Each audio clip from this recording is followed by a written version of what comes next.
दीदी, ये लोग आपसे जवाब मांग रहे हैं। जवाब मांग रहे हो कि नहीं मांग रहे हो? दीदी ने जवाब देना चाहिए कि नहीं देना चाहिए? दीदी ने अपना काम का हिसाब देना चाहिए कि नहीं देना चाहिए? अरे दीदी, बोछोर एयरपोर्ट, बोछोर धोरे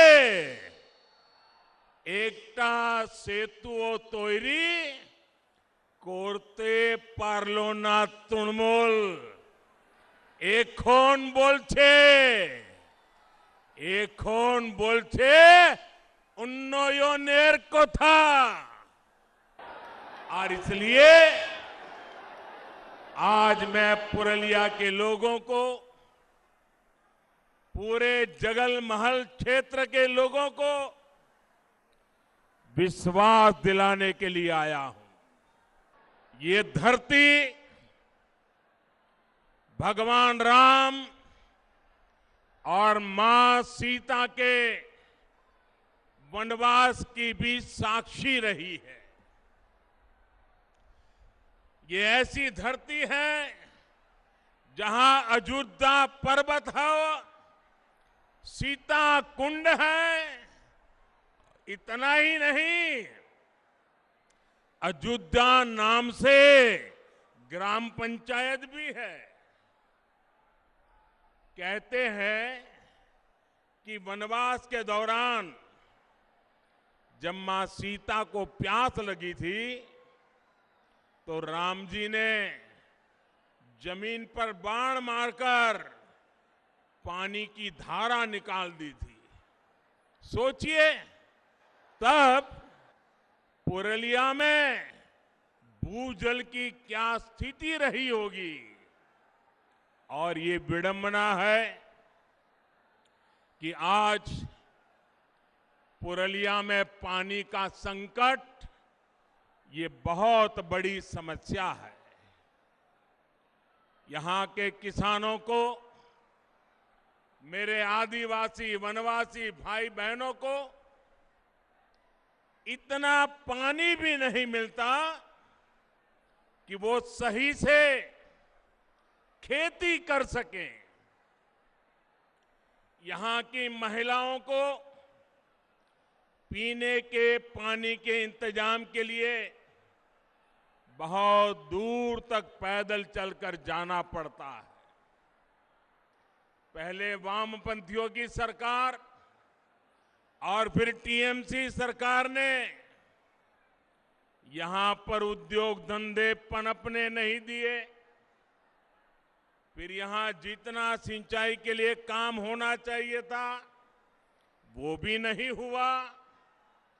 कम पानी की वजह से पशुओं को पालने में जो दिक्कत होती है वो भी मैं भली भांति जानता हूं। खेती किसानी को अपने हाल पर छोड़कर टीएमसी सरकार सिर्फ अपने खेल में ही लगी रही। इन लोगों ने पुरलिया को दिया है जल संकट से भरा जीवन। इन लोगों ने पुरलिया को दिया है पलायन। इन लोगों ने पुरलिया के गरीबों को दिया है भेदभाव भरा शासन। इन लोगों ने पुरलिया की पहचान बनाई है देश के सबसे पिछड़े क्षेत्र के रूप में। ये लोग कैसे काम करते हैं इसका बहुत बड़ा उदाहरण है Purulia piped water supply project. 8 साल हो गए, ये अब तक अधूरा पड़ा है। साहेब बांध सरोवर की स्थिति भी आपके सामने है। यहां के किसानों को यहां के लोगों को इसका जवाब कौन देगा दीदी?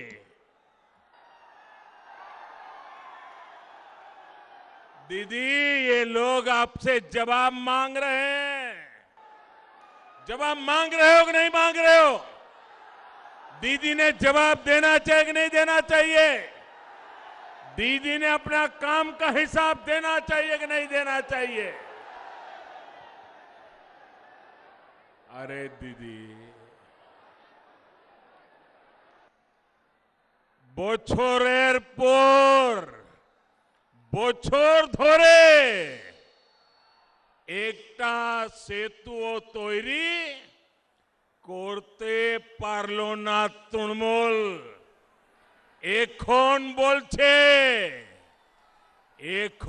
বলছে উন্নয়নের কথা। और इसलिए आज मैं पुरलिया के लोगों को, पूरे जगल महल क्षेत्र के लोगों को विश्वास दिलाने के लिए आया हूं। बंगाल में भाजपा सरकार बनने के बाद आपकी इन दिक्कतों को प्राथमिकता के आधार पर दूर किया जाएगा।